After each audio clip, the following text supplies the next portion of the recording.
Antes. Danas, ako vaš kamion kihne, upali se lampica na instrument ploči tražeći ažuriranje softvera. Prije su ti trebali samo čekić i zdrav razum. Dok moderni pick-upovi pate od plastičnih motora, željezne legende i dalje dominiraju cestama. Danas analiziramo 15 klasičnih pick-upova koji odbijaju umrijeti. Ostanite do prvog mjesta jer je to model koji je preživio ratove, pustinje i 3 generacije vlasnika. Krenimo.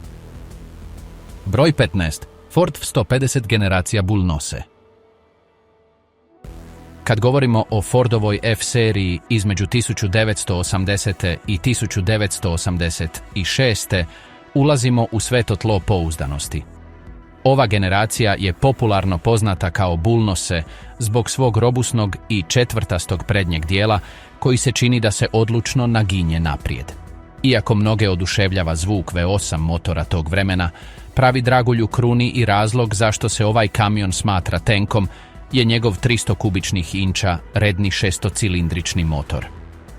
300-cilindarski šesterocilindrični motor jednostavno je jedan od najčvršćih inženjerskih podviga koje su ljudi ikada stvorili. Nema zupčasti remen koji puca niti lanac koji se rasteže. Koristi zupčanike s izravnim kontaktom, što znači da je vrijeme motora praktički vječno sve dok ima ulje. To je motor s niskom rotacijom, dizajniran da sav moment prenese iz praznog hoda, drastično smanjujući unutarnje trošenje. Uobičajeno je vidjeti ove jedinice koje prelaze 400.000 milja, a da nikada nisu bile otvorene. Sama struktura kamiona slijedi isti princip jednostavnosti. Debela čelična šasija u obliku ljestvi i neovisni prednji ovjes s dvostrukim gredama koji, iako nije najudobniji na svijetu, gotovo je nemoguće saviti ili slomiti, čak i kada se preoptereti izvan zakonskih granica. To je pick-up koji ne treba zaslone osjetljive na dodir da bi dokazao da je najbolji radni alat.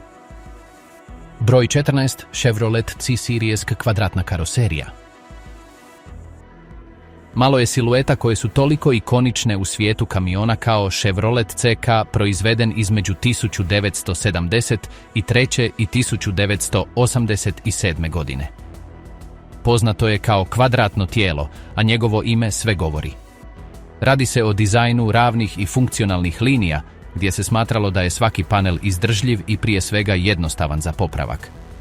U današnjem svijetu, gdje su potrebni posebni alati i vlasnički softver za promjenu vodene pumpe u kvadratnom tijelu, dovoljan je osnovni set ključeva i malo prostora u garaži. Snaga šasije ovih kamiona je legendarna. Dizajnirani su u vrijeme kada je Chevrolet koristio čelik visoke debljine koji se nije savijao pod pritiskom. No ono što ih danas zaista pokreće je modularnost njihovih komponenti. 350 kubičnih inča V8 motori malih blokova toliko su česti i tako dobro dizajnirani da svaki mehaničar u bilo kojem kutku svijeta zna kako ih pokrenuti. Jednostavnost električnog sustava i robusnost prijenosa poput Turbo 400 čine ovaj kamion imunim na protok vremena. Ako imate mehanički problem, možete lako pristupiti bilo kojem dijelu motora, jer je prostor za motor toliko širok da možete sjediti unutra i raditi. To je definicija logičkog stroja dizajniranog da preživi svakodnevno zlostavljanje desetljećima bez prigovora. Broj 13. Toyota Hilux četvrta generacija. Ako postoji pick-up koji je postao mit, to je Toyota Hilux, osobito u četvrtoj generaciji, proizvedenoj između 1983. i 1988. godine. Ovo je kombi koji svijet povezuje s apsolutnom nepobjedivošću. Nije slučajno da je to najčešće sredstvo u najekstremnijim uvjetima na planetu, od pustinja Sahare do najudaljenijih zona sukoba. Ključ njegove besmrtnosti leži u imenu motora koji entuzijasti s poštovanjem izgovaraju 22R. Četverocilindrični 22R motor je remek dijelo jednostavnosti. To je atmosferski motor s teškim željeznim blokom i aluminijskom glavom cilindra dizajniranom da izdrži ekstremne temperature bez deformacije. Nema turbopunjače koji se pregrijavaju niti složene elektroničke injektore koji otkazuju zbog loše kvalitete goriva. Hilux tih godina izrađen je prema najstrožim Toyotinim standardima kvalitete, gdje je svaki dio testiran do krajnjih granica. Kruta prednja osovina na modelima s pogonom na sva 4 kotača tražena je među stručnjacima za teren jer je praktički neuništiva. Za razliku od modernih pick-upova koji koriste plastiku i lake legure u ovjesu, Hilux je koristio kovani čelik. To je pick-up koji se može uroniti u vodu, udariti u kamenje i natovariti s 3 puta težom od sebe, a ipak će krenuti prvog jutra sljedećeg. To je temelj mobilnosti na mjestima gdje mehanički kvar znači razliku između života i smrti. Broj 12. Dodge Ram prve generacije s Cumminsom. Krajem 80-ih, Dodge je donio odluku koja će zauvijek promijeniti povijest pick-upova. Odlučili su ugraditi motor namijenjen poljoprivrednim strojevima i brodovima unutar šasije serije Ramova. Rezultat je bila kombinacija prve generacije karoserije Rama s legendarnim 12-ventilskim Cumminsovim motorom s 5 točaka i 9. Ovaj savez stvorio je ono što mnogi smatraju najpouzdanijim dizelskim pick-upom u ljudskoj povijesti. 12-ventilski Cummins motor je redni 6-cilindrični motor koji redefinira pojam izdržljivosti. Za razliku od modernih dizelskih motora, koji su prepuni sustava za recirkulaciju plinova, filtera za čestice i složenih računala, ovaj motor je isključivo mehanički. Mehanička pumpa za ubrizgavanje je švicarski urarski uređaj koji ne ovisi o električnim senzorima za rad. Blok je toliko masivan, a unutarnje komponente toliko velike da motor jedva daje pod opterećenjem čak i privući ogromnih prikolica. Uobičajeno je da se šasija i kabina kamiona istroše ili zahrđaju puno prije nego što motor uopće pokaže znakove umora. Broj 11. Nissan Hardbody D21. Nissan Hardbody D21 je kamion koji je upisao ime marke na kartu iznimne izdržljivosti diljem svijeta. Proizveden uglavnom između sredine 80-ih i kraja 90-ih, ovaj pick-up nije dobio ime zbog prazne marketinške strategije. Nazvan je tvrdim tijelom jer je koristio dvostruko zidni teretni sanduk i čeličnu šasiju koja je bila znatno čvršća i gušća od njegovih neposrednih konkurenata tog vremena. U eri kada su kompaktni pick-upovi smatrani lakim vozilima za rekreaciju, Nissan je odlučio da D21 treba izdržati iste udarce kao i pick-up pune veličine. Srce njegove legende je Z-motor 24, a kasnije K24. Ovi četverocilindrični motori poznati su po sustavu paljenja s 2 svječice i metalnom lancu zupčastog sustava koji, ako se dobro podmaže, može trajati cijeli vijek trajanja vozila. U rašladnom sustavu nema jeftinih plastika, niti osjetljivih senzora koji isključuju napajanje ako otkriju i najmanju anomaliju. To je čisto analogna mehanika. 5-stupanjski ručni mijenjač koji je pratio ove jedinice poznat je po tome što je praktički neuništiv čak i kada je potreban za pogon na sve kotače na teškom blatu ili pješčanom terenu. Hardbody je dokaz da vam ne treba ogroman motor da biste imali vječni pick-up, samo vam treba inženjering koji ne štedi na kvaliteti metala i jednostavnosti komponenti. Broj 10. Ford F250 i F300 sa 7 i 3 točke snage. Ako pitate bilo kojeg stručnjaka za dizelske motore koji je najbolji motor koji je Ford ikada stavio ispod haube pick-upa, odgovor će biti jednoglasan. Hod snage od 7 i 3 vrijednosti proizveden između 1992. i 1997. godine. Ova generacija Fordove F serije, poznata kao OBS ili Old Body Style, predstavlja posljednju veliku utvrdu dizela prije nego što su propisi o emisijama prisilili marke da uvedu filtere za čestice i sustave za recirkulaciju plinova, što je na kraju narušilo pouzdanost kasnijih motora. 7-točkasti trolitreni motor je proizveden od strane International Navistara prema vojnim specifikacijama. To je 8-cilindrični V-cilindrični blok koji ne traži brzinu, već neumoljivi moment i dugovječnost, što se mjeri desetljećima. Za razliku od današnjih motora koji koriste ekstremne tlakove goriva i vrlo osjetljive sustave ubrizgavanja Common Rail, motor sa 7 točkama koristi elektronički sustav ubrizgavanja ulja pod visokim tlakom koji je iznimno robustan. Ovaj motor može gutati gorivo loše kvalitete i još uvijek raditi kao da se ništa nije dogodilo. Nueve Broch, Jeep Gladiator SJ serija. Dugo prije nego što je oznaka Gladiatora oživljena na modernom tržištu, postojao je pravi Jeep Gladiator temeljen na SJ platformi, koji se proizvodio gotovo 26 godina s minimalnim promjenama. To je bio pick-up koji je dokazao da se vojna robusnost džipova iz Drugog svjetskog rata može uspješno primijeniti za civilnu upotrebu i teške poljoprivredne poslove. Dok su drugi pick-upovi iz 1960-ih i 1970-ih koristili komponente iz prilagođenih automobila, Jeep je seriju dizajnirao od nule kao čisto teretno vozilo. Ključ njegove snage ležao je u snažnim danastone osovinama i korištenju motora poput AMC rednog šesterocilindričnog ili 360 kubičnih inča V8 motora. Bili su to motori s niskom kompresijom i puno željeza, što je osiguravalo da toplina nikada nije bila kritičan problem. Jeep Quadratrak sustav pogona na sve kotače tog vremena bio je čudo strojarstva bez jednog traga elektronike koja kontrolira raspodjelu snage. Broj 8. Isuzu Ubžaj. Isuzu je brend koji često prolazi nezapaženo od strane šire javnosti, ali za one koji poznaju mehaniku u pozadini, on je sinonim za vrhunske industrijske dizelske motore. Isuzu P-Up, poznat i na drugim tržištima kao brži, ultimativna je reprezentacija tihog japanskog inženjerstva. Nije mu trebala glasna reklama ili agresivni dizajn da dokaže svoju vrijednost. Njegova reputacija izgrađena je na poljima i na rutama dostave, gdje je jedino pravilo bilo nikada ne stati.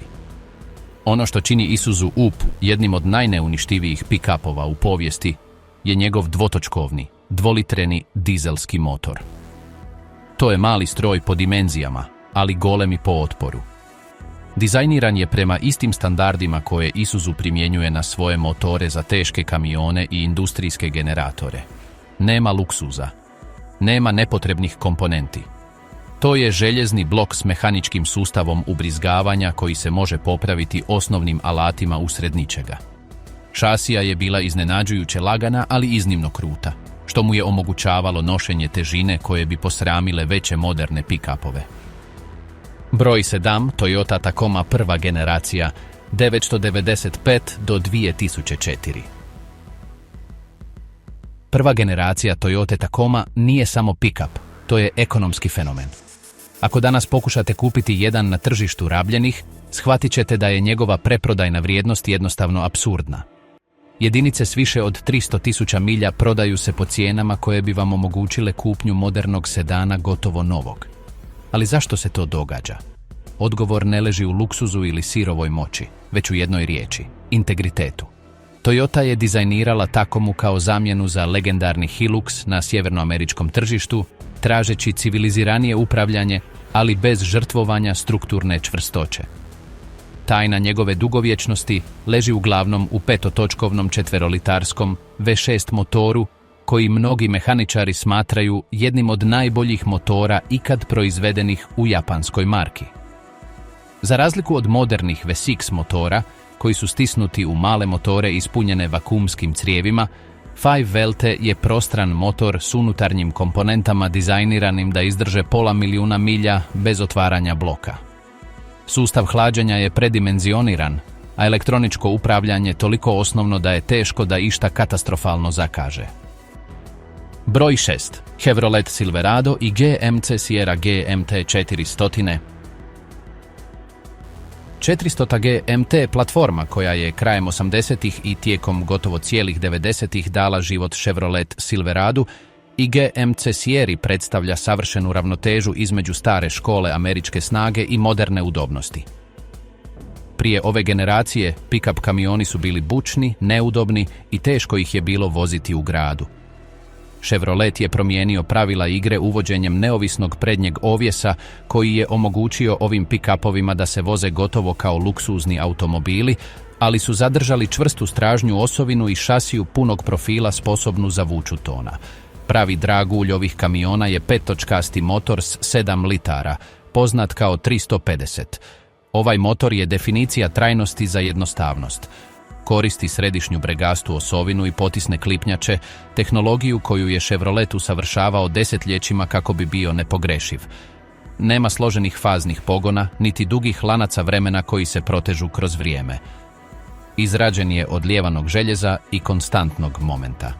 Automatski mjenjač s 4 L60 i 60E, koji prati ove jedinice kada prima tekućinu i održavanje filtera svakih 50.000 km, može trajati desetljećima. Broj 5. Mitsubishi L202. generacije. Dok su u Sjevernoj Americi pick-upovi rasli, u ostatku svijeta Mitsubishi L200 Mitsubishija druge generacije osvajao je najneprijateljskiji teren na planetu, od džungli jugoistočne Azije do rudnika južnoameričkih Anda. Ova generacija 200 modela pamti se kao posljednji veliki, čisto mehanički Mitsubishi pick-up.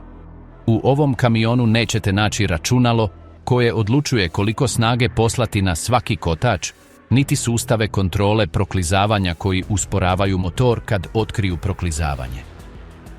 Sva kontrola nalazi se u vozačevoj ruci i fizičkoj ručici za prijenos koja povezuje brzine s ugodnim metalnim zvukom. 456. turbo dvotočkovni 5-litarski dizelski motor je srce ove zvijeri. To je motor s pretkomorom za izgaranje poznat po svojoj sposobnosti rada na vrlo niskokvalitetnom dizelu, što je ključno u ruralnim područjima gdje je gorivo često kontaminirano vodom ili sedimentom.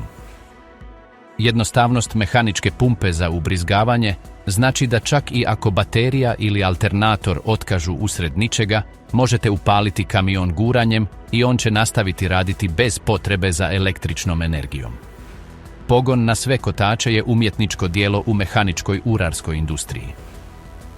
Broj 4. Mazda B-serija 2200 i 2600. Mnogi zaboravljaju da je prije nego što se Mazda fokusirala na kodo dizajn i premium luksuz, proizvodila neke od najizdržljivijih i najpoštenijih pick-upova na tržištu. Mazda B-serija, osobito modeli B2200 i 2600 B s ubrizgavanjem, japanski je inženjerski primjer koji se često miješao s Ford Rangerom zbog saveza između dviju marki, ali stvarnost je da je suština tih kamiona bila isključivo Mazda. Za razliku od američkih Rangera koji su koristili Ford V6-cilindrične motore, Mazda B-serija zadržala je 4-cilindrične motore s dugim hodom koji je pogodovao okretnom momentu pri niskim okretajima. Mazdin dvotočkovni 6-litarski motor posebno je zanimljiv jer je koristio balansne osovine za smanjenje vibracija, što je bilo neuobičajeno kod teretnih kamiona tog vremena. To je rezultiralo motorom koji nije samo trajao godinama, već je radio glatko i da je kamion djelovao profinjenije nego što je zapravo bio. Šasija je bila jednostavna, ali je bila ojačana na točkama oslanjanja ovjesa, što je spriječavalo zamorne pukotine česte kod drugih konkurentskih kompaktnih pick-upova. Broj 3. Ford Ranger 1993 do 2011.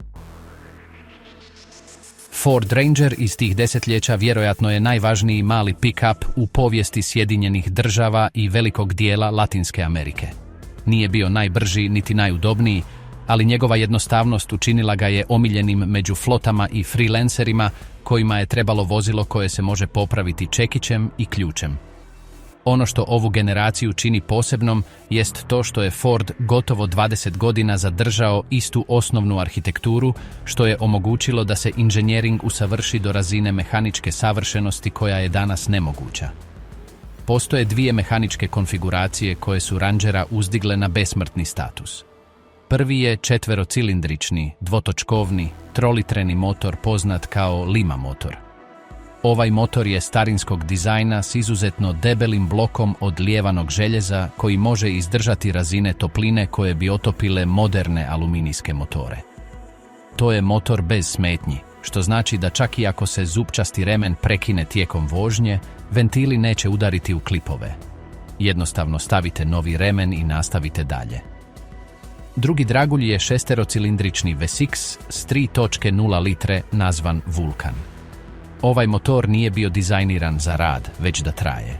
Sa sustavom ventila u glavi cilindra i potisnih klipnjača, Vulkan je motor s niskim okretajima koji stalno prenosi svoj okretni moment. Broj 2a, Toyota Taycan i Toyota Tundra prva generacija. Kada je Toyota odlučila ozbiljno ući na tržište velikih pick-upova, učinila je to s mentalitetom potpune osvajanja. Prvo s T100 modelom, a zatim s prvom generacijom Tundre, japanski inženjeri znali su da ne mogu samo parirati američkim markama. Morali su ih nadmašiti u kvaliteti izrade. Rezultat je bio pick-up koji je, iako je izgledao manji od konkurenata, izrađen prema zrakoplovnim standardima. Svaki vijak, svaki zavar i svaka komponenta ovjesa dizajnirani su da premaše nazivnu nosivost kamiona. Srž ove legende je dvotočkovni, sedmolitarski, četverocilindrični, osmerocilindrični motor koji se široko smatra jednim od najizdržljivijih motora ikada ugrađenih u masovno proizvedeni pick-up.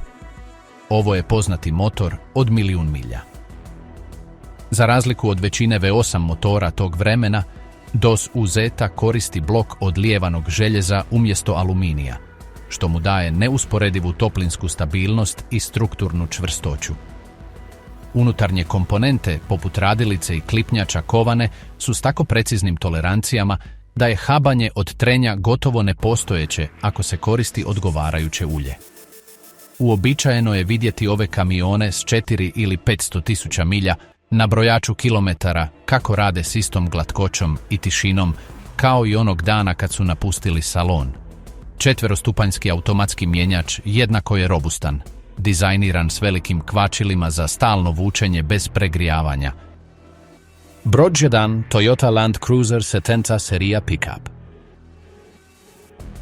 U najvišem sloju automobilskog svijeta, gdje asfalt ne postoji, a pomoć je stotinama kilometara daleko, postoji samo jedno ime koje svi poštuju, Toyota Land Cruiser Series 70. Ovo nije konvencionalni pick-up, već svjetski zlatni standard za prijevoz u najekstremnijim uvjetima na svijetu. I danas se proizvodi s gotovo istim osnovnim dizajnom koji je predstavljen sredinom 80-ih, jer jednostavno nema načina da se poboljša nešto što je već savršeno za svoju svrhu. Dok druge marke dodaju elektroničke načine vožnje i zračne ovjese, Toyota i dalje nudi u seriji 70. Čvrste osovine, prednje i stražnje, lisnate opruge i mehaničku ručicu za prijenos koja se izravno povezuje s prijenosima.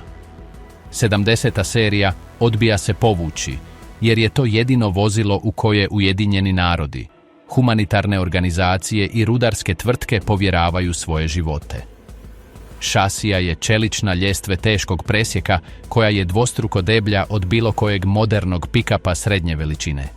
Motori, osobito legendarni 1HZ, redni šesterocilindrični i četverotočkovni, dvolitreni dizelski motor, oličenje su mehaničke pouzdanosti. Na kraju ovog obilaska čeličnih legendi ostaje nam temeljna refleksija o trenutnom stanju industrije. Živimo u eri planiranog zastarijevanja, u kojoj se vozila dizajniraju da se svake nekoliko godina zamijene i puna sustava koji su skupi za popravak i ovise o globalnom lancu opskrbe mikročipovima.